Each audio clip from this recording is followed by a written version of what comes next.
Damos la bienvenida, ¿verdad? A todas las personas que ya están y que se van a ir integrando a este coloquio del Centro PEN de República Dominicana y los clubes de lectura y aprendizaje. Y hoy vamos a hablar del relato fantástico. Así que vamos a tener una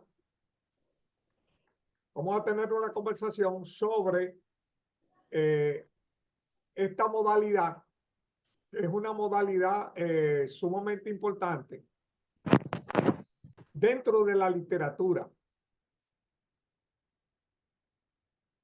Voy a hacer como una pequeña introducción y luego pues todo el mundo participa, pregunta, expone, como siempre hacemos en los coloquios. Básicamente, ¿a qué llamamos un relato fantástico? Es todo relato que de alguna manera transgrede o viola lo que serían las leyes naturales. Por ejemplo, nosotros tenemos una ley natural que es la ley de la gravedad. ¿Ok? Entonces, si tenemos a alguien que flota,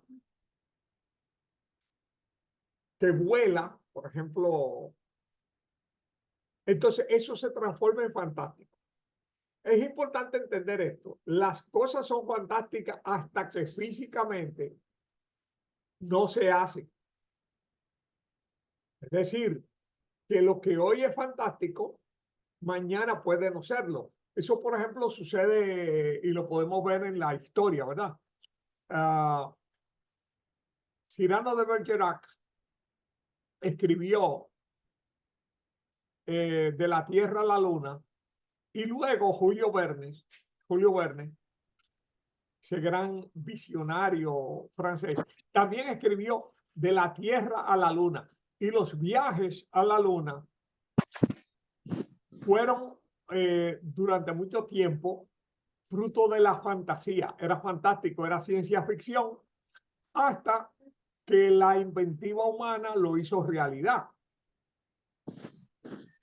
Es decir, que cuando hablamos de algo fantástico, puede que sea fantástico para el momento, porque físicamente, tecnológicamente, no se ha logrado, pero que posteriormente se haya logrado. El mismo Julio Verne habló de las 20.000 leguas de viaje submarino cuando no existían submarinos. Luego, esa ficción, esa invención de Verne, se transformó en realidad. Así que tenemos esa parte de lo fantástico, lo que viola o transgrede las leyes naturales, pero también eh, entra dentro de lo fantástico la creación de seres no existentes, dragones, monstruos, gigantes, seres mitológicos, los cíclopes. Todo eso entra dentro de lo fantástico. También entra dentro de lo fantástico los dioses, la mitología. Todo eso es parte de la literatura fantástica. Pero también entra dentro de lo fantástico la creación de mundos. Es decir, eh, se puede crear todo un territorio, toda una época, ok, como la crea, como se crea en El Señor de los Anillos, Tolkien, que crea toda una geografía, toda una época, toda una sociedad, incluso razas. Y dentro de lo fantástico también está todo lo que es la literatura de anticipación, la ciencia ficción. Pero también entra dentro de lo fantástico lo que se llaman las distopías. Es decir, imágenes no agradables o no amenaza de un posible futuro. Ahí tenemos ejemplos de distopías. El cuento de la criada de Margaret Atwood, 1984 de George Orwell. Tenemos dentro de las distopías Un Mundo Feliz de Aldous Huxley, para poner ejemplos concretos de lo que serían distopías. Dentro de lo fantástico también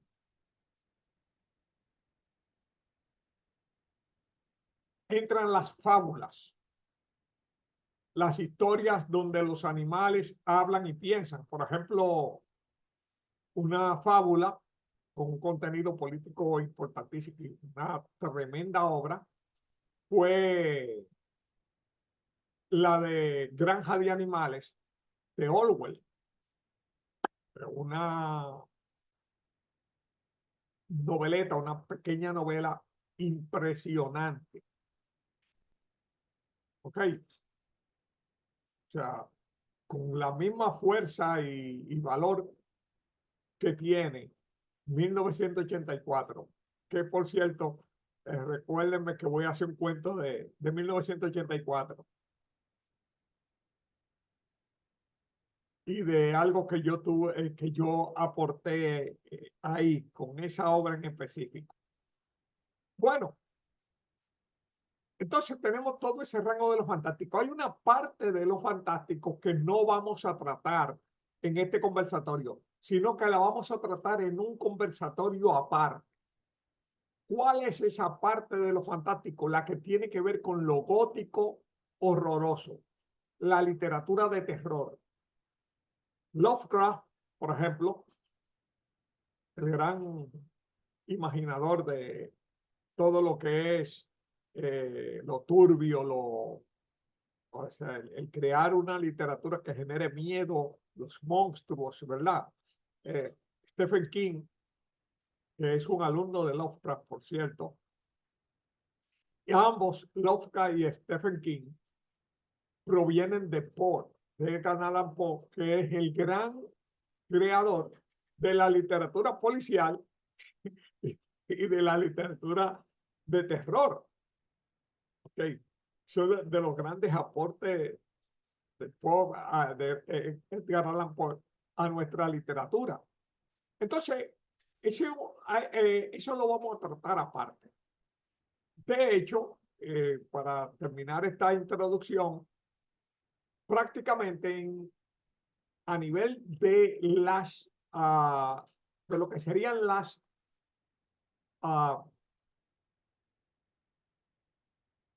subcategorías o subgéneros.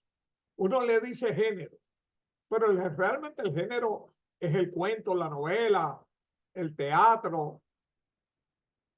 Ahora, dentro de la novela, dentro del cuento, dentro del teatro, están los subgéneros que también se le llama géneros. O sea, simplemente para no estar usando tantas palabras, pero que son agrupaciones. Entonces, en la literatura, los grandes subgéneros que más lectores tienen, que más la gente demanda, que más se busca y que más las editoriales desean tener, son primero el subgénero romántico. La literatura romántica, la literatura que tiene que ver con el amor, el desamor y los problemas emocionales y sentimentales, eso es lo que más se vende y se consume en el mundo. Después está la literatura policial y el noir, ¿verdad? Todo lo que tiene que ver con el mundo del crimen, la violencia, etcétera. Entonces, en tercero, compitiendo, está la literatura fantástica y esa modalidad de literatura fantástica que es la literatura de terror, que como dije, no la vamos a tratar hoy, sino que nos vamos a ir por el fantástico que no busca generarle miedo, ¿verdad?, al lector. Entonces, esas dos categorías, la fantástica, por ejemplo, la ciencia ficción o la fantasía, y la gótica terror, pues están ahí compitiendo entre el tercero y cuarto lugar. En esas cuatro categorías es que se mueven las editoriales, se mueve el mercado del libro y se mueven las grandes tiradas y los grandes volúmenes. Después, pues, existen macheo, o sea, mezcla. Por ejemplo, está la literatura de terror e histórica, la literatura de detectivesca, ¿verdad? El noir histórico, o sea, se mezclan. Pero esas cuatro categorías son las cuatro categorías principales. Y bueno, sobre eso es que vamos a hablar. A ver si alguien quiere ahora coger el relevo, porque la idea es que entre todos compartamos. No que ustedes me escuchen a mí, sino que nos escuchemos entre todos. Así que, ¿quién mete la cuchara primero?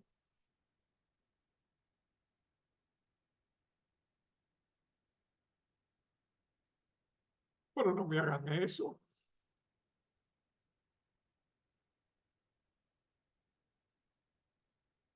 A ver,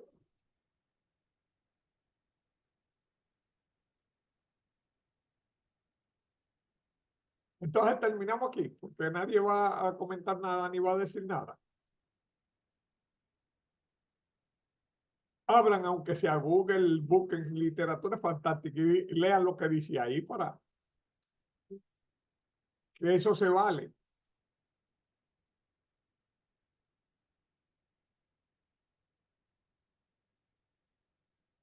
En lo que ustedes dejan la timidez, le voy a decir precisamente que en Google aparece lo siguiente. Hay un libro que es Introducción a la Literatura Fantástica, por cierto, de un autor de Europa Oriental. Si no me equivoco, es húngaro.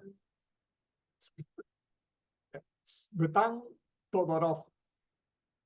Tuvo mucho renombre en toda la época del estructuralismo, en los 80, 90. Y entonces él tiene un libro, Introducción a la Literatura Fantástica, y ahí Todorov hablaba de que podía estructurarse esa literatura en cuatro grandes categorías. Lo extraño puro, ¿ok? Donde se relatan acontecimientos que pueden ser explicados, que no pueden ser explicados por medio de la ley de la razón. Lo fantástico extraño, donde los acontecimientos que a lo largo del relato parecen sobrenaturales, al final reciben una explicación racional. Por ejemplo, cuando una persona eh, experimenta la experiencia de ver un fantasma, pero después resulta que era una ilusión óptica que le habían creado, como lo hacen los estafadores, ¿verdad? Es lo fantástico extraño. Lo fantástico maravilloso, que es lo que se acerca a lo fantástico puro, porque no puede ser explicado ni racionalizado, y lo maravilloso puro, que es todos los elementos sobrenaturales que nos sacan de la vida cotidiana y nos introducen en un mundo, en, en, precisamente en Estados Unidos, hay mucha tendencia y hay toda una gama de autores que trabajan el maravilloso puro y que se inventan unos mundos. Incluso hay libros sobre lo que se llama world building, o sea, la construcción de mundos y de culturas y civilizaciones. Y hay gente que se mete en eso. Al final, yo entiendo algo, y es que toda la literatura siempre al final en la literatura, por más que formalmente ¿verdad? Verbalmente hablemos de mundos, de civilizaciones, al final todos son metáforas o representaciones de los conflictos, tensiones y pasiones reales que vivimos los seres humanos en la sociedad que conocemos. En la sociedad que conocemos. Hay personas que quisieran, o sea, podemos estar hablando de que la sociedad de los marcianos, la sociedad de los saturnianos, me explico, jupiterianos, todos son metáforas de cómo nosotros nos vemos en la realidad y son ejemplos de las tensiones y conflictos de la realidad social en que cada quien vive. O sea que al final, cuando estamos leyendo eso, en el fondo, esa persona no está hablando de esa época. Nosotros podemos leer una novela sobre, que sea el Imperio Romano, para poner un ejemplo. Pero el que esté escribiendo esa novela está usando el Imperio Romano como una tapadera, como una excusa para ir a hablar de la realidad, de las tensiones, problemas de en la época que le tocó vivir. ¿Por qué? Porque él, ni yo ni nadie, puede estar en la mentalidad, en la cultura, en las expectativas de un ciudadano romano. Así que yo puedo escribir una novela sobre, para poner un ejemplo de eso, yo puedo escribir sobre los taínos, e imaginarme a Anacaona hablando con Boechío, ¿me explico? Pero nosotros estamos impedidos de poder entender y poder transmitir realmente cómo la mentalidad, cultura, hábitos y expectativas de un taíno, simplemente porque ellos se extinguieron y no tenemos contacto con ellos y no sabemos. ¿Ok? Así que yo voy a poner a, a una persona de esta época y le voy a poner un taparrabo y voy a decir que él es taíno. Eso pasa también con la literatura fantástica. Y sobre todo cuando estamos haciendo world building y creando culturas y civilizaciones, pero debajo de toda esa parafernalia y de toda esa apariencia, en la realidad, el autor está usando una metáfora para hablar del mundo que él conoce y de la realidad social que conoce y la mente de la gente que él conoce. ¿Por qué? Porque nosotros realmente de eso es que hablamos siempre.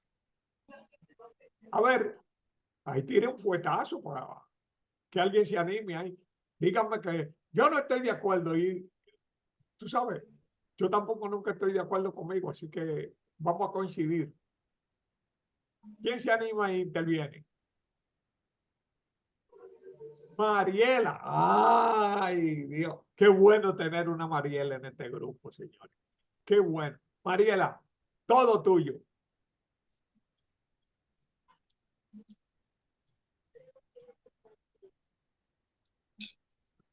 Ok, dos cosas le diré. Primero, eso que usted menciona, que en cada novela, en cada novela, qué mensajito. Bueno, en cada novela, en cada obra que leemos, hay cosas que no son reales. Y como ejemplo, le puedo citar esa fiesta del chivo. ¿Cuántas cosas no se escribieron ahí que todos los que conocemos nuestra historia sabemos que son inciertas, que fueron inventadas por el autor? Pero ya eso no se puede llamar como género fantástico, es lo que entiendo, Pero ¿por qué lo digo? Porque al género se le ha indicado fantástico, como bien usted explicaba, cuando lo que se está relatando se sale de lo que es normal para nosotros, de lo que es legal, que se puede hacer, que se puede realizar.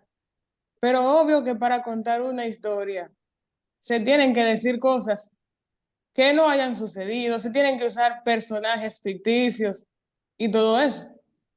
Es difícil encontrar una obra con todo absolutamente cierto. Es lo que opino. Es lo primero. Lo segundo que le iba a decir es que también hay otra cosa que he notado, que casi en la mayoría de las obras infantiles se introduce ese género, el fantástico. Y se lo digo por lo que me tocó leer cuando era pequeña. Por ejemplo, me leí ya en la adolescencia esa serie de Harry Potter, de J.K. Rowling, y unos cuantos libros que hablaban de chupasangres, de, de lobos que entraban a la casa a comerse los niños, de brujas, muchísimas cosas fantásticas para los niños. Eso entiendo, que también ahí en esos libros de niños lo que más aparece es ese género fantástico. Ahí hay un par de cosas importantes sobre lo que tú dijiste, Mariela. La primera es que ficción y fantástico son dos cosas distintas. La ficción puede ser realista. Es lo que le decía, y disculpe que le interrumpa, es lo que le decía, que por eso no podemos decir que es fantástico lo que se escribe en las novelas. No, totalmente. O sea, la novela siempre es ficción. Aunque se habla de novela histórica, eso es una metáfora. Si es novela, no es historia, es ficción. El novelista recrea, pone diálogos, pone situaciones y sobre todo en toda novela se busca crear eh, tensión, conflicto. Y entonces, pues se va a adulterar la realidad de lo que sucedió en función de crear la tensión y los conflictos que mantengan la atención del lector. Entonces, yo vi gente que incluso, por ejemplo, se puso a discutir que si la novela de Vargas Llosa, que eso no fue así. Pero mi hermano, usted está eh, razonando de una forma bastante torpe. Eso es una novela. Entonces, si es novela, es ficción. Punto. Si Vargas Llosa en un momento dado decide que en el capítulo 8 bajaba una nave extraterrestre, eso es totalmente válido, porque es ficción. Ahora, si usted viene y me dice, no, esto se va a dar como eh, historia de cómo sucedió eso. Ah, espérate. No, eso no es historia. O sea, hay una diferencia entre, aunque se basa en un acontecimiento histórico, nunca un escrito es historia. Un escrito de ficción es historia. El mismo nombre, novela, cuento, ya te dice a ti, eso es una invención de un autor. Claro, el autor puede crear la fantasía de que se ajusta a los hechos, pero desde que intenta hacer ficción, ya adultera la realidad. ¿Por qué? Porque el objetivo de una ficción es mantener el interés del lector. Y el interés del lector se atrapa a través de el conflicto, la tensión, ¿ok? El enfrentamiento de intereses, etcétera. Y para todo eso, el autor va a tener que hacer ciertos ajustes. ¿Ok? Eso es importante. Y el otro aspecto, pues lógicamente que decía Mariela, es real. En la literatura infantil, el peso de lo fantástico es altísimo. Porque el niño, de forma natural, para un niño, la realidad es fantástica. O sea, un niño de 3 años, 3 años de edad, de 4 años, sabe lo que son los gigantes, porque sus padres, los adultos, él lo ve como gigantes. O sea, pensemos, ¿verdad? Él ve estos seres tan altos, con fuerza, con una fuerza y una capacidad que él no tiene. Entonces, el niño, la propensión a lo fantástico es altísima. Y se usa toda la literatura fantástica como medio de conectarlo eh, con las historias, con las anécdotas, las fábulas, que es un género que, por cierto, se trabaja poco en el país, salvo la literatura infantil. No hay grandes escritores de fábula a nivel de literatura no infantil. Sin embargo, las fábulas se han usado mucho a nivel de literatura. Vamos a ver, ¿quién más sigue aportando? Roberto. Yo quiero Roberto. hacer una pregunta. Ajá. En el relato fantástico se pueden mezclar personajes reales en la trama con lo fantástico. Totalmente. Totalmente. Sí, Fíjate, fíjate. Empecemos pensando lo siguiente. Está, desde que está metido en una historia, ese personaje no es real. Me sigue la idea. El modelo que estamos usando puede ser real, pero el personaje de la historia es tan ficción como cualquier otro. ¿Me sigue la idea? pero por ejemplo, tú puedes utilizar un personaje, vamos a poner un ejemplo, Balaguer, Ajá. real, que todo el mundo lo conoce, histórico, en un relato fantástico. Totalmente, totalmente. Imagínate que yo puedo, por ejemplo, nosotros podemos poner que el presidente Balaguer se encontró en un momento dado caminando por el palacio con el fantasma de Trujillo.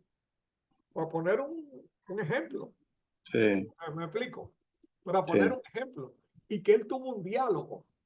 Lo que yo te digo a ti es que ese personaje del relato, aunque se llame Joaquín Balaguer, aunque igual que el presidente Balaguer, digamos que el presidente haya sido presidente de la República, o sea, pero es un personaje, no es la persona. Me explico. O sea, nosotros tenemos pleno derecho de hacer con él lo que nos dé la gana, porque es un personaje de invención. Lo estamos tomando de la realidad. Lo estamos tomando como un modelo de la realidad, como una persona conocida, me explico. Por ejemplo, sí, yo puedo tener a Juan Pablo Duarte como personaje de una historia, pero ese Duarte, personaje mío, no es el Duarte histórico.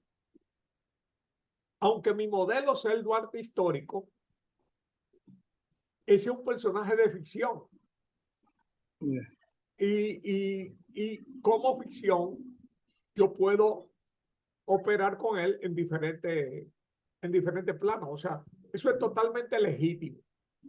bien, Totalmente legítimo. está bien, bien. Ok, Me gustaría dar una opinión. claro que sí, Enegildo. Por ejemplo, los ensayos de Vargas Llosa, el último libro que conocemos publicado, él, de los escritores franceses, él elogia mucho a Gustave Flaubert como a Madame Bovary, porque dice que a partir de ese personaje, ese escritor desligó el autor y dejó que tuviese una personalidad imaginaria y creativa el personaje. Es decir, una manera de reforzar lo que tú dices. Una cosa es el autor y otra cosa es el personaje. El personaje tiene su propia personalidad, su propio estilo, su propio universo, que en su mayoría es muy distante del autor que lo escribe. Y yo creo que eso es clave, no solamente en la literatura fantástica, sino en la literatura contemporánea. Excelente. Entonces, otras personas, vamos a ver, anímense, señores. La idea de esto es un coloquio, no un monólogo, ni un soliloquio, sino un coloquio en que intervengamos, opinemos. Y todos, nadie aquí es experto ni maestro, todos somos aprendices. Así que tampoco nos podemos sentir mal por nada. Lisette, Espera.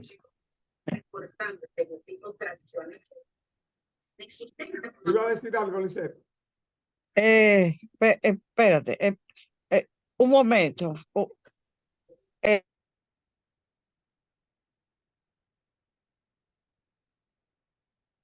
Vamos a ver Inocencia, Fausto, Ramona, Virginia, Mary, Yulisa, déjense oír.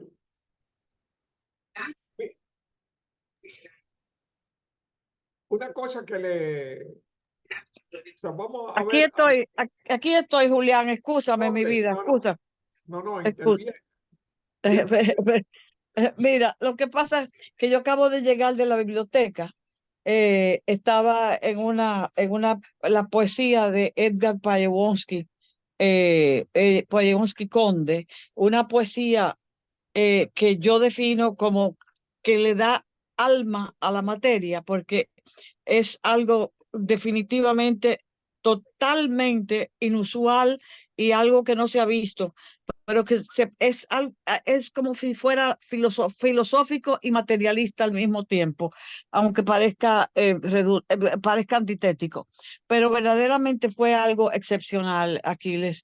Me dio mucha pena que no hubiera más personas, pero no hubieran entendido en realidad, de todas maneras, porque era muy, muy, muy difícil, muy no abigarrado, sino difícil, porque iba hasta los griegos, iba a todos los lados.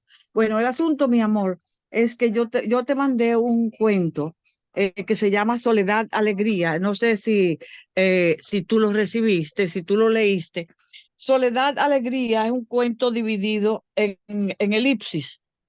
No sé si lo leíste, pero se llama Soledad, Alegría, aunque parezca un oxímoron, porque soledad y alegría como que no van, pero verdaderamente el principio es con un bulto que aparece en el patio. Lo deben leer, porque yo creo que no, la segunda parte brinca al siglo XXI, y después va en la tercera parte se va a París o se va a Rousseau, a Francia, con el Bon Sauvage, el buen salvaje. O sea, es un cuento que yo creo que, yo no sé por qué tú no lo leíste, yo no sé si lo leíste, quisiera que tú me dijeras tu opinión, Aquiles, por favor. Mira, yo estoy atrasadísimo en una serie de lecturas porque estoy ya llevándolo en un 60%, terminando el primer draft de una novela. Entonces, eso me tiene Sí, tú no dijiste que estaba en eso. Me tiene súper concentrado, me explico. Sí, mi amor, sí, sí. Entonces, pues lógicamente, los tiempos que tengo, lo concentro ahí, pero prometo leerlo. O sea, Hazme ese favor, sí, mi amor, porque yo te lo mandé a ti y ya ha sido publicado en Plenamar y ha gustado muchísimo, pero verdaderamente quiero oír tu opinión con respecto a lo fantástico, porque más fantástico de ahí yo creo que no, tú no lo vas a encontrar en yo muchos casos. te lo prometo, pero te pido que me dé el tiempo de terminar Sí, sí, sí, mi amor. el primer borrador. Ya yo Hazlo con calma. estoy, ya yo estoy, y porque tú sabes que cuando tú estás, o sea, los problemas de conflicto, la continuidad de los conflictos, los hilos narrativos, Sí, mi amor. si tú no lo tienes claro, te es difícil después reconectar. Entonces, Tú lo que tienes que hacer, tú lo que tienes que hacer es desconectarte de todo lo que tú haces, mi amor, y todos los seguir. días, yo Sí, pero trato de a conectarme. tu primer borrador, tu primer. Yo estoy en eso, me explico. Bueno, Esa es ok, mi mi amor. Pues prioridad. léelo y después tú nos dices aquí. Pues sí. Entonces, una cosa sobre el fantástico. Eh, hay un cuento de Cortázar. Voy a dar un par de ejemplos. Eh, Carta a una señorita en París. Ese cuento de Cortázar es un típico cuento fantástico, porque el cuento aparentemente realista. O sea, es una característica de una parte de la literatura fantástica, no de todas, pero tal vez de las más relevantes de la literatura fantástica, que es realista, salvo un elemento que viola las leyes naturales. En el caso de la carta a una señorita en París, se trata, o sea, y uno ve la carta, ¿verdad? Que fulana, te estoy contando de fulano, que pasa esto, porque está hecha en el estilo epistolar. ¿Dónde estaba el elemento fantástico? Que la persona, se está hablando de alguien que regurgitaba, es decir, en cierto sentido, no es vomitar, sino como eruptar. Eruptar es Exacto, más exacto. propio que, ¿verdad? Sí, sí, eruptar, sí, exacto. Eruptaba conejitos. Cuando él eruptaba, salía un conejito. Entonces, ese es el cuento. Hay, un, hay una escritora eh, argentina, que también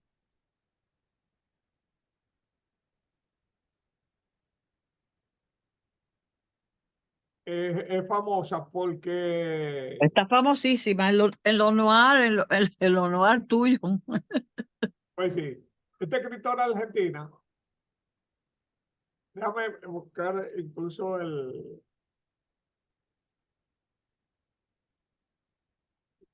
escritoras argentinas para decir el nombre exacto, porque realmente ella está muy, Muy muy popular. famosa, muy conocida, y ella, bueno, señores, Te voy a decir, déjame ver. bueno, Espérate. Schwissing, algo así el apellido, ¿ok? El asunto es que ella tiene un libro, se llama eh, Pájaro entre la boca. Y ella usa también, ella es una de las figuras clave del género fantástico argentino, con un impacto altísimo a nivel editorial, es decir, con un renombre no solamente un renombre en Europa y en Estados Unidos, Pues sí, déjame buscarlo por el título.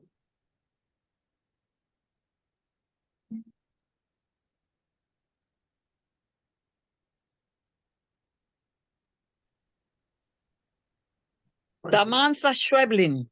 exactamente. Samantha Schweblin, esa misma. Ajá. Y precisamente Samantha Schweblin tiene en ese libro, Pájaro entre la boca,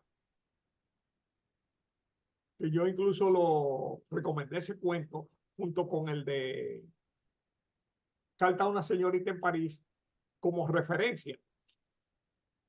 Era una niña que estaba viviendo la separación de sus padres y el conflicto de que se derivaba, ¿verdad?, de ese divorcio y de ese sentido de antagonismo y de enfrentamiento entre los padres, y la niña cogió el hábito de tragarse y masticar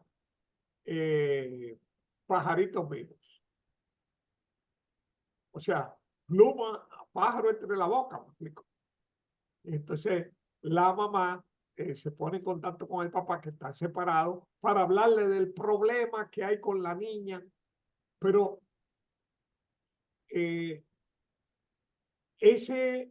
o sea, ella estaba con esa metáfora de esa niña haciendo ese acto como de crueldad, ¿verdad?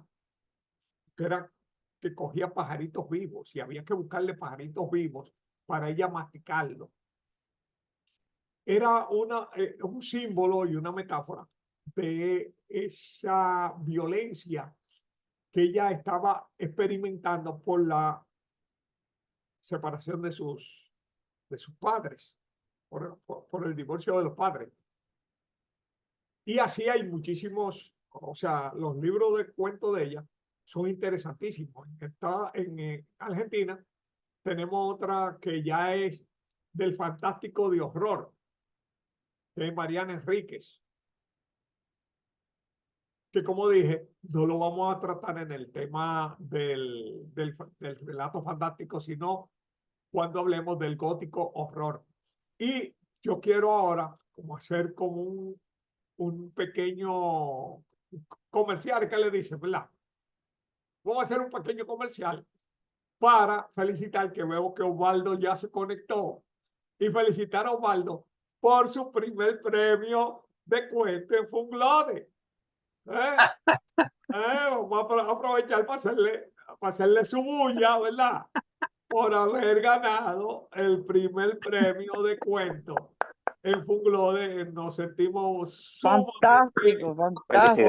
Felicidades, Osvaldo. Felicidades, Osvaldo. Gracias. Osvaldo. Yo creo que todo el mundo sintió Ay, que sí. todos ganamos con él. O sea, Eso sí es verdad. es verdad, Eso sí es verdad. Así es.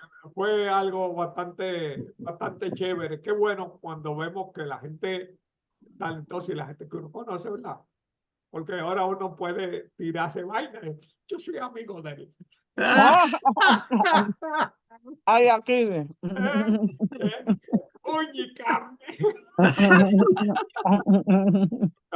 Nos sentimos muy felices Gracias. ese logro de Osvaldo.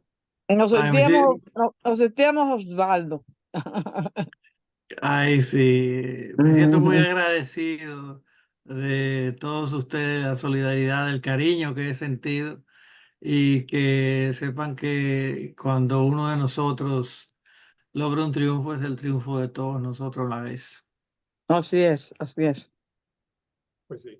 Entonces, vimos, o sea, yo quería plantearle eso precisamente porque hay dos ejemplos de lo fantástico. Hay un tercer manejo de lo fantástico que me parece interesante. Lo voy a plantear porque cuando yo leí esa historia, que por cierto creo que vale la pena que yo la busque y la comparte y la socialice, ¿verdad? Para que no estemos hablando de algo que como que yo lo sé y el otro no lo sabe, sino que tengamos como la misma referencia. Y es una historia de un escritor mexicano. En México hay una tradición de lo fantástico bastante fuerte. ¿Ok? O sea, si hay en la literatura fantástica a nivel latinoamericano, los argentinos y los mexicanos tienen el mayor desarrollo. Entonces, en ese cuento, lo fantástico surge de eliminar de forma deliberada, el autor elimina el motivo de el conflicto, sino que describe, ¿verdad? Describe una persecución, pero no sabemos qué lo origina. No sabemos la motivación. Y es una forma de trabajo del fantástico, porque recuerden que el fantástico elimina o altera parte de lo que es las leyes naturales. Y uno de los elementos de las leyes naturales es la motivación, que hay una razón detrás. Entonces, el autor describe toda la situación, ¿verdad? La angustia que está sintiendo, pero no dice por qué la víctima está huyendo y por qué el perseguidor lo está persiguiendo. Es simplemente la acción pura de la persecución y el terror del perseguido que lo están cazando. Entonces, esa es también una manera de trabajar el fantástico. Tú puedes poner también una persona que le pongo otro ejemplo de eso, esta vez de algo que fue, o sea, yo la vi en el cine, pero lógicamente es una pieza clave de Stephen King y fue la novela que prácticamente asentó a Stephen King como narrador. Stephen King incluso había mandado en 4 ocasiones proyectos y se los rechazaban. Hasta esa novela. Y esa novela, que luego se llevó al cine, yo voy a hablar de, pues lógicamente de la película, es Carrie. Entonces, Carrie, oye, Carrie es una película que hasta que no ocurre lo que en la novela se llama el elemento detonante.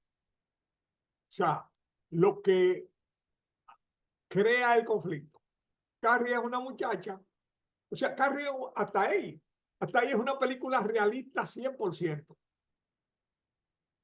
O sea, no tiene ningún elemento sobrenatural. Hasta ahí, hasta ese momento en que a ella va a algo que las jóvenes anhelan, y en Estados Unidos parece que mucho más que aquí. Yo no sé aquí, ¿verdad? Porque una de las cosas que pasan con uno es que cuando uno es hombre, uno no conoce ese universo que son las damas y su mentalidad. Eh, entonces, tal vez aquí también pase lo mismo, que el gran sueño de esas muchachas es el baile de debutantes. Entonces, la clase media norteamericana, o sea, porque yo supongo que en la clase baja no hay debutantes, lo que hay es necesidad. Igual que en la clase de baja dominicana, me explico. O sea, aquí los bailes de quinceañera, eso es de los clubes, eso es de clase media, hasta cierto punto en muy buena posición en República Dominicana. Bueno, esta muchacha va al baile de debutantes, pero un grupo de muchachas haciéndole bullying se organiza para hacerle caer sobre el cuerpo una tinaja, una tina de sangre de cerdo. Ya uno imagina lo, lo bochornoso, lo que significa para un adolescente, porque los adolescentes le dan demasiada importancia a pendejadas. De eso sí nosotros podemos hablar porque todos fuimos adolescentes y sabemos lo loco viejo que era. Y algunos no hemos podido quitar esa condición pese a los años. Seguimos siendo loco viejos, loco viejos con canas. Okay. O sea, las experiencias no nos han servido de mucho. Entonces, pero para un adolescente, cualquier pendejada es como una catástrofe, ¿me explico? Una catástrofe. Entonces, organizaron eso para coger esa pobre muchacha eh, con una interpretación si no me equivoco, no me equivoco, de Sissy Spacek, que fue donde se pegó Sissy Spacek como actriz, que es la que hace el papel de Carrie.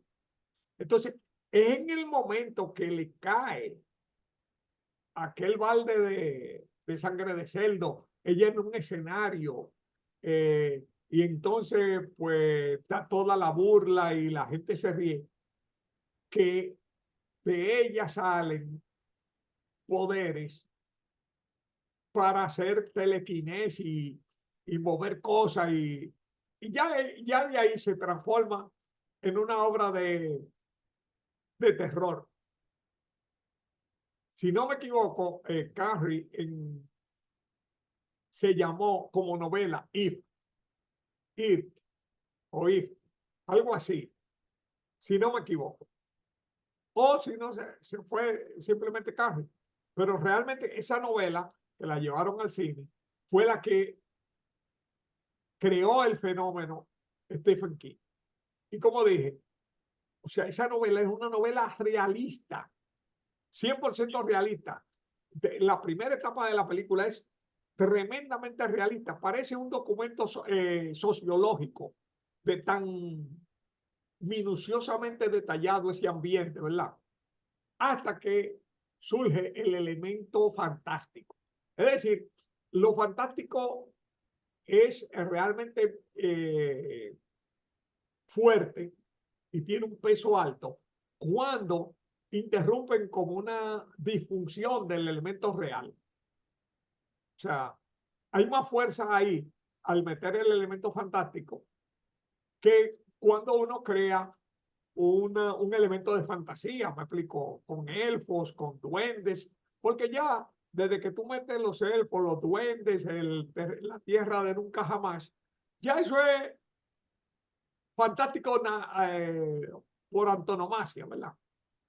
Pero el elemento fantástico cobra fuerza cuando dentro de un relato aparentemente realista y aparentemente apegado a las leyes naturales, se introduce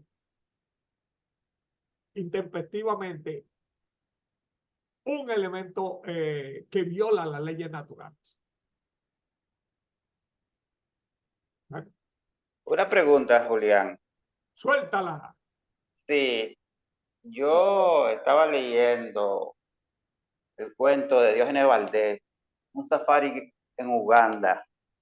Y aquí últimamente me han llegado unos documentos sobre el origen de los cuentos fantásticos por Italo Calvino, sobre cómo nace entre el siglo XVIII y el siglo XIX, que nace del romanticismo alemán y después pasa por el proceso inglés. Y yo me pregunto, entonces, ese cuento de Diógenes Valdés un safari en Uganda, podemos enmarcarlo en el mundo fantástico, porque se dice que lo fantástico es la perplejidad frente a un hecho increíble. Deme su opinión. Fíjate, yo no he leído el cuento, por ende no podría juzgar ese cuento. Pero lo fantástico es lo que rompe las leyes naturales. Un elemento puede ser extraordinario, puede ser incluso increíble y seguir siendo realista o no fantástico, porque en la base no hay un rompimiento de una ley natural. La clave de lo fantástico es que rompe las leyes naturales. Cuando yo interviene un personaje, por ejemplo, si yo introduzco un fantasma, eso es fantástico. ¿Por qué? Porque los fantasmas no son reales. No, pero yo creo en fantasmas. No, tú puedes creer en lo que tú quieras. No estamos hablando de si tú crees o no crees. Ok, porque de pronto la gente puede creer que por su creencia, no te puede creer. Por ejemplo, la literatura fantástica no surge en el romanticismo. La literatura fantástica surge con las primeras literaturas. Usted quiere una cosa más fantástica que la Ilíada y la Odisea. Y entonces que te están hablando de los dioses y te están hablando de los cíclopes y los gigantes. Por eso todo es fantástico. ¿Me explico? La Biblia es a nivel literario. O sea, vamos a poner aparte la parte que, porque la Biblia, en mi opinión, es una metáfora, una gran metáfora, ¿verdad? No, pero yo creo, bueno, eso es tu derecho, yo creo, pero creer, yo creo con las matizaciones, eso es una metáfora, eso es una metáfora. Ah, no, que eso es así, entonces pues tú no conoces la literatura no es literal, es metáfora. Entonces, las historias de los dioses griegos, los dioses romanos, Gilgamesh, ¿verdad? El primer poema y la primera obra literaria de la que tengamos memoria, ¿ok? Toda la historia, toda la creación humana, desde sus orígenes, estuvo normada por lo fantástico. Cuando hablamos de lo fantástico, intervienen dioses, intervienen elementos sobrenaturales. Tenemos toda esa corriente de lo fantástico que es, por ejemplo, la ciencia ficción. ¿Verdad? Fantástico. Y tenemos lo que son los world building, la creación de mundo, como un ejemplo de eso es, por un lado, Harry Potter, que es un world building que crean una sociedad, que crean una comunidad, que crean unos personajes, una historia, o El Señor de los Anillos, las sagas. Pero toda la literatura europea está lleno de sagas y está lleno de historias mágicas. Las historias de caballería son historias fantásticas. Y de hecho, el Quijote es una burla, ¿verdad? O una sátira, para decirlo, no una burla. Ciertamente. Una sátira de lo que eran esas novelas fantásticas. Había una novela donde donde el protagonista, creo que era Tirán Leblanc, donde el protagonista le cortaban la cabeza en un capítulo y, y en el capítulo siguiente él aparecía con su cabeza puesta. Pues sí, o sea, una cosa tremenda. O sea, lo fantástico es connatural al hombre, porque en el ser humano siempre ha habido, siempre hemos tenido el deseo de trascender o ir más allá de nuestras limitaciones físicas. Y si nosotros vemos todos las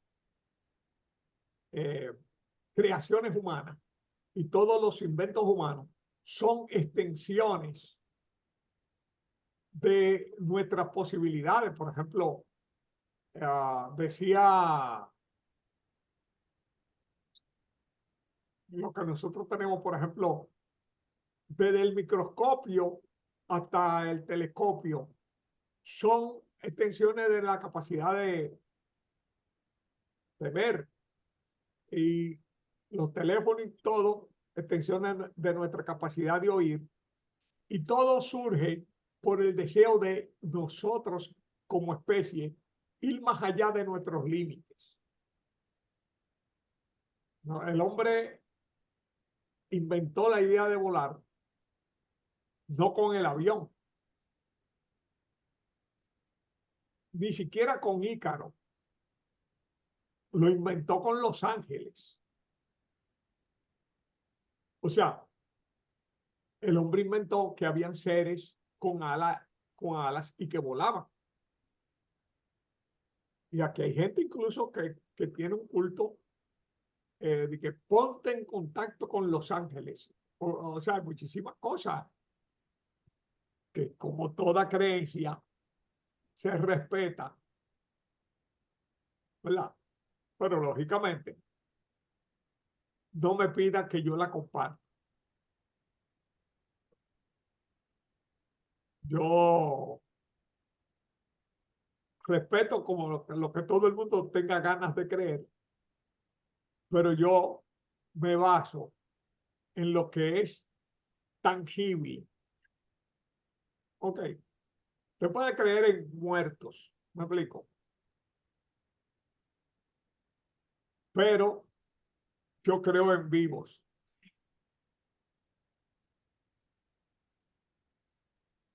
Pero no ese no es el tema. Estamos hablando No, de... te metiste en lo hondo ahí. Salte para la orilla otra vez. Sí, sí, sí, sí. Ese no es el tema. Vamos a hablar de lo fantástico. Ok.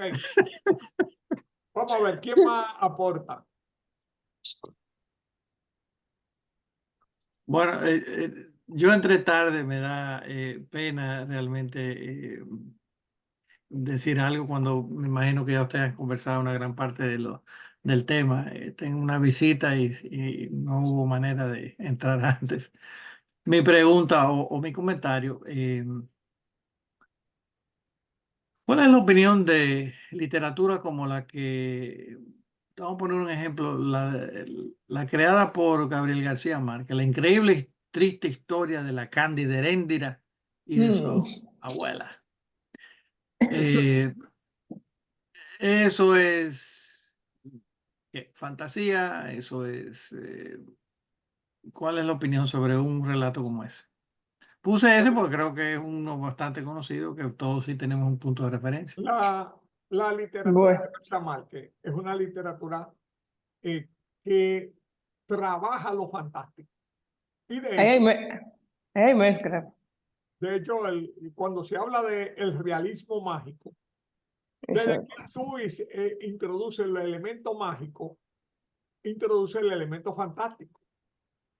Por eso digo, en realidad, apegado Eh, a la definición que tú nos has propuesto, pues eso sería, cumpliría con aquí, los elementos. Hay una realidad y después una ruptura de las reglas físicas.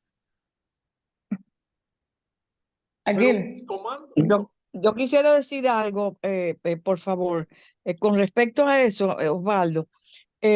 Tú sabes que García Márquez decía cada vez que hablaba de su literatura, hablaba de que todo lo que él creó fue basado en la realidad de lo que él vivió, pero entonces lo fantaseaba haciendo su literatura realismo mágico. Pero en realidad todo lo que él ha escrito es basado en algo real, pero en realidad, fíjate como él dice, es realismo mágico. No se puede catalogar ni de mágico ni de real, sino de realismo mágico. Yo no le veo otra alternativa a esa definición, que no sea realismo mágico. Y yo quería, precisamente tomando, ¿tú ibas a decir algo, Mariela? Bueno, era de eso mismo, que en muchos de sus escritos se ve esa mezcla. Por ejemplo, en ese relato de un náufrago también aparecen cosas ahí que se escapan de lo real. Entonces es cierto los comentarios que se han hecho. Eso, ya, ese mismo es el título que hay que darle a eso, lo del realismo mágico. Y mira, es un nuevo aporte de lo fantástico, porque aparte de Gabriel García Márquez, hay otros escritores que están haciendo esa mezcla de ese tipo de relatos, de escritos, pero. Y hablando de García Márquez, hay un elemento fantástico que quiero también mostrar. Y ese elemento proviene, por ejemplo, García Márquez es un escritor que tiene mucho fantástico, o sea, mucho de fantástico. Sí. Ustedes quieren, por ejemplo, un ejemplo de eso. Un hombre muy viejo con unas alas enormes, un cuento espectacular, con un ángel que cae. Y las personas lo aceptan como un ángel. ¿Ok? Es un elemento, es un cuento abiertamente fantástico. Pero yo quiero mostrar otra forma en que García Márquez trabaja lo fantástico. Y es por la intensificación de un elemento. Es decir, coge un elemento real, natural, y lo exagera y lo desproporciona a un nivel en que entonces se vuelve fantástico. Un ejemplo de eso es un cuento que él escribió que prefigura el estilo de 100 años de soledad. Y me parece que lo escribió antes de él haber abordado 100 años de soledad, porque él tuvo como trabajando algunos textos, sobre todo cuentos, para ir encontrando el tono, la voz con la que él iba a escribir la novela. Y ese cuento en particular es Isabel viendo llover sobre Macondo. Bien. Cuando uno coge ese cuento, ¿qué hace García Márquez? Las lluvias Existen. torrenciales, las lluvias y Torrenciales. esas lluvias tropicales que nosotros conocemos porque vivimos en el trópico, antes incluso se veían fenómenos que con el paso de los años se han perdido en este país. Pero yo recuerdo que aquí se podían pasar hasta 3 semanas de lluvia todos los días y aguacero Cerrado. en forma. Lógicamente con los fenómenos del niño, la niña, todo lo que es el daño a la foresta, etcétera, esas experiencias se han ido, se han perdiendo. Mucha gente no sabía que a eso se daba, pero aquí se cogía 3 semanas de lluvias y lluvias tórridas, lluvias fuertes. Está un mes. Exactamente. Julián, Que ahora uno no lo ve, ¿verdad? Ahora caen 3 días de agua y es una tragedia griega y una cosa. Pero eh, déjeme intervenir ahí. Es bueno, sí. Yo creo que ese yo viendo llover en Macondo, yo lo he leído y después volví a leer 100 años de soledad. y es ciertamente, es casi el preámbulo, un ejercicio antes de iniciar la novela. Y también podemos hacer un cierto símil de ese cuento con el cuento de Juan Bosch, 2 pesos de agua. 2 pesos de agua, sí. Es verdad, sí, sí, Si ciertamente. te puedes poner a hacer Que por cierto, ese cuento de Bosch es un Es cuento verdad, sí. fantástico. Es verdad, sí. Es un cuento fantástico. Es un cuento fantástico. Y se hace un símil ahí con esa dosis, ¿verdad? Pues, otro modelo, otro ejemplo de esa, coger un elemento real y como intensificarlo y exagerarlo a un nivel que se pierde el sentido del realismo y se transforma casi en una metáfora, es el caso de el cuento de Cortázar sobre la carretera del sur, sobre el tapón, ¿verdad? Fantástico. Eso es puro fantasía, ¿eh? Pura fantasía. O sea, Pura fantasía. coge Que un podría- elemento, o sea, todo el mundo ha vivido un embotellamiento, todo el mundo ha vivido un tapón, Pero no que dure semanas, que dure Dios semanas mío. angustia, Así, y Dios que, mío. la y que tú angustia hagas tu y el vida, y tú hagas tu malestar vida. y cosas.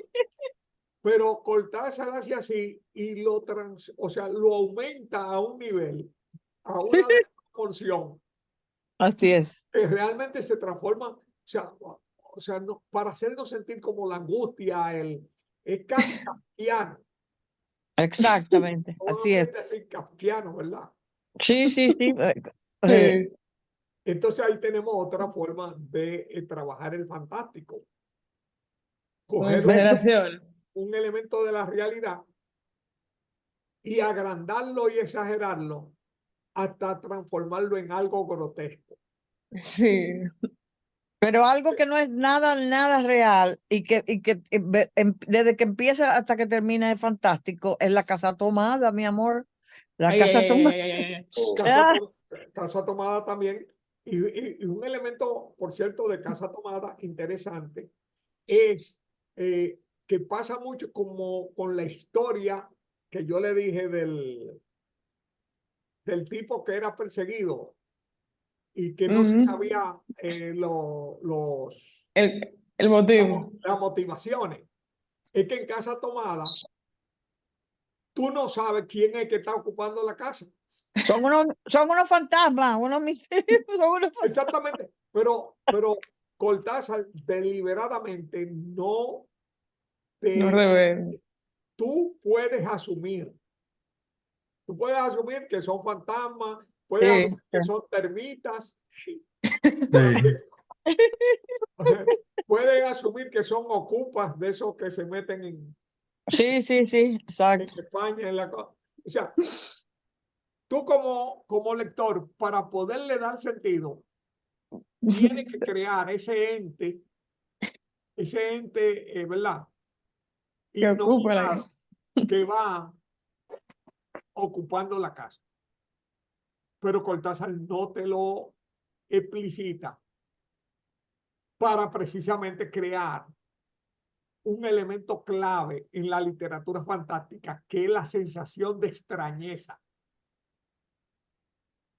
Usted dice, pero vea, aquí falta algo, o sea, y esa sensación de extrañeza es uno de los elementos que se buscan en un tipo de relato fantástico, que por cierto, también es bueno decir que es uno de los géneros que más posibilidades tienen de ser premiados a nivel internacional en concursos de cuentos. Cuando usted tiene un cuento con un buen trabajo a nivel de lo fantástico, tiene mayores posibilidades de ser premiado que si hace un cuento Realista. realista tradicional. Sí. Eso es Porque cierto. lo fantástico también tiene la ventaja de que te da libertad creativa y Creativo. libertad verbal, me explico. Mm. O sea que que no lo Sí, sí. subestimemos, sino que lo aprovechemos. Así es, así es. Ahora, ¿Qué más? aquí, como tú decías al principio, la literatura en sí nació fantástica, porque nació con los mitos, nació con poesía, nació con, sí, los mitos y poesía. Eso fue lo que primero pusieron en las tablillas y en los, bueno, imagínate tú los petroglifos y todas esas cosas. Por Dios, bueno, era lo que ellos imaginaban, en realidad, todo era imaginativo, todo era imaginativo. Era fantástico, fantástico. Muy bien. Entonces, ya tenemos el tiempo cubierto. Antes de irnos, tengo un par de noticias. Y primero, reiterarle a Osvaldo su felicitación. Esta, no, Sí, esta es la sí, noche eso de sí. Osvaldo. Esta es la noche de Osvaldo. Ay, Osvaldo. Ay, Eso. gracias nuevamente. Entonces, fíjense, el próximo miércoles, el próximo miércoles, 13 de marzo, tenemos el lanzamiento en la Biblioteca República Dominicana de 3 obras de Efraín Castillo, que un autor, que un dominicano, oye, publique 3 obras. Wow. Canto Hiroshima, poemario. A espaldas de Jacobs, una obra de teatro. Y la novela Testosterone Split, Oh. que por cierto a mí me toca presentarla. Eso es Fantástico.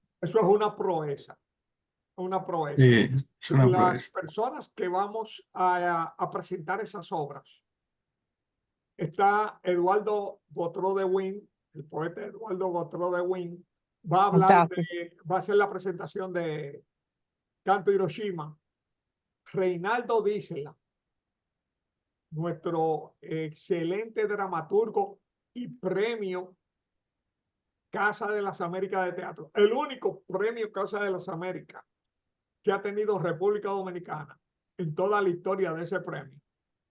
No, no, esta niña, Soledad, En Casa de las Américas, no, sí, no, no, Soledad, pero Casa de las no, Américas. espérate, Lisette, el de Soledad era Casa de las Américas de España, Ah, sí, exacto. pero el de Reinaldo de Isla es el de Cuba. Ah, ok. O sea, aunque tienen el mismo nombre, son de 2 Sí, ya, países distintos. perfecto. El único premio Casa de las Américas de Cuba Ya, en literatura ha sido el premio de Reinaldo por Bolo Francisco en teatro. Y Reinaldo va a presentar la obra de A espaldas de Jacob de Frank. fantástico. Qué Y bien. a mí me tocó el honor de presentar Testosterone Split. Entonces, va a ser en la sala Aida Cartagena Portalatín, en la Biblioteca Nacional Pedro Enrique Sureña, a las 6:30 de la tarde. En la biblioteca. Así que todo el que pueda asistir, allá nos vemos. Y el segundo aviso, segunda noticia es que el próximo jueves vamos a tener un autor invitado en este coloquio, que va a ser algo que vamos a ir haciendo de forma periódica, ¿verdad? Vamos a tener como autor invitado a un querido cineasta dominicano. Y no solamente cineasta, sino también autor de microficción. Y no solo autor de microficción, sino que recientemente publicó Oh, yo estaba en la biblioteca. Señores, en circulación un libro de microficción.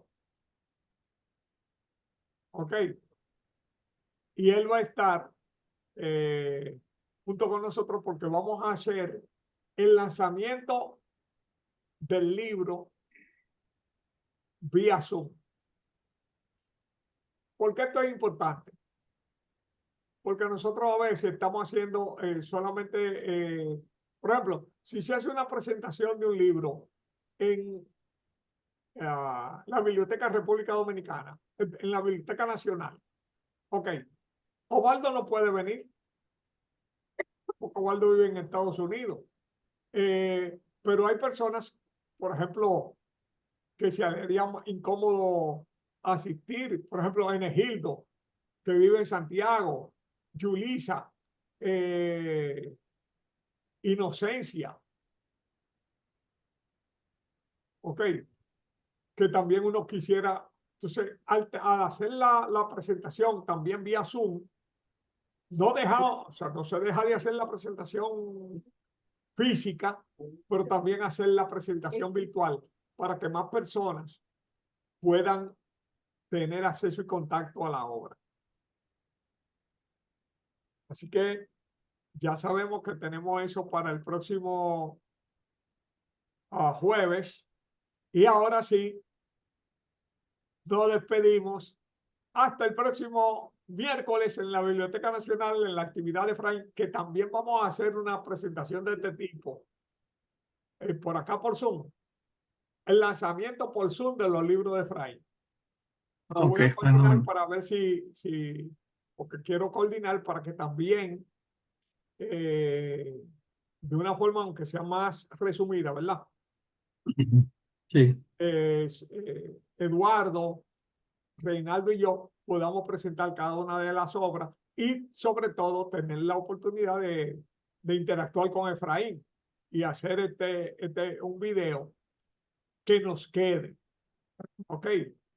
Así que gracias a todos, gracias a todos los que estuvieron por acá.